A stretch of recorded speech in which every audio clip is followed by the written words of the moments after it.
ভগবান শ্রীকৃষ্ণকে নিয়ে আমি আপনার থেকে, এনাকে তো একটা এপিসোড কেন, একটা জীবন কেন, জন্মের পর জন্ম দেওয়া সম্ভব। আমি আপনার থেকে কনসেপশনটা জানতে চাইছি যে তার মাইথোলজিক্যাল প্রেজেন্স, তার ফিলোসফি এবং আজকের জীবনে, মানে আজকের এই আধুনিক জীবনে সেই যে ফিলোসফি, তার যে কথা, তার প্রভাব। শ্রীকৃষ্ণ এমন একজন ব্যক্তিত্ব ছিলেন, ওনার থেকে বড় ক্লাইমাটোলজিস্ট কেউ নেই।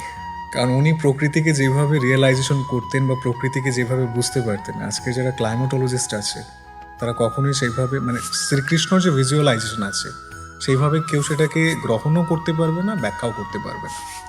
ইভেন দেখা যায় বৃন্দাবন লীলায় ভগবান শ্রীকৃষ্ণ যখন বাঁশি বাজাতেন, সমস্ত প্রকৃতি তার কন্ট্রোলে চলে আসতো। তো এইভাবে তো দেখতে গেলে ভগবান শ্রীকৃষ্ণ হচ্ছেন সর্ব আকর্ষক, তিনি সবাইকে অ্যাট্রাকটিভ করতে পারতেন।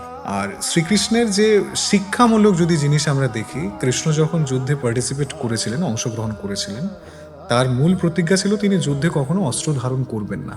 ভগবান কৃষ্ণই আবার কনফিউশনজনক প্রশ্ন করছিল অর্জুনকে, যে তুমি এই যে যুদ্ধের মাঝে দাঁড়িয়ে আছো, এখানে তোমার পরিবারের লোকই কিন্তু সবাই, বাইরের কেউ নয়। যারা শত্রুপক্ষ আছে তারাও তোমার আত্মীয় স্বজন, ব্লাড কানেকশন, যারা তোমার পক্ষে আছে তারাও তোমার আত্মীয় স্বজন।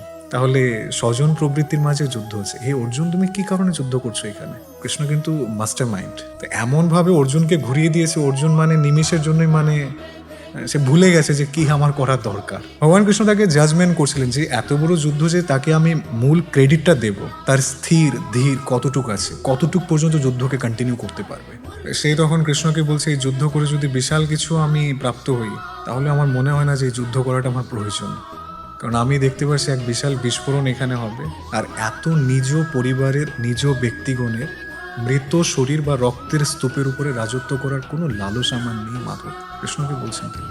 ভগবান কৃষ্ণ বলছেন তুমি তো যুদ্ধ করবে না, করবো তো আমি।